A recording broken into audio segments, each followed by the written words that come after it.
Share শুনুন শুধু।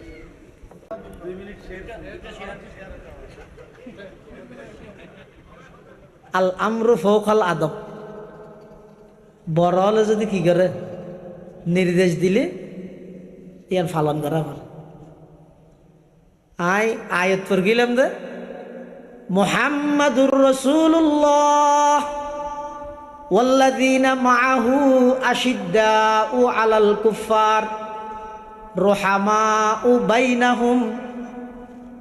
মুহাম্মাদুর রাসূলুল্লাহ সাল্লাল্লাহু আলাইহি ওয়াসাল্লামর সঙ্গী সাথী সাহাবায়ে কেরামর শান হইদে আশিদ্দাউ আলাল কুফফার জু হক কা কালামায়া। আশিদ্দাউ আলাল কুফফার জু হক কা কালামায়া ওয়াহা রুহামাউ বাইনাহুম কাবিদিল কাশপায়া মায়া।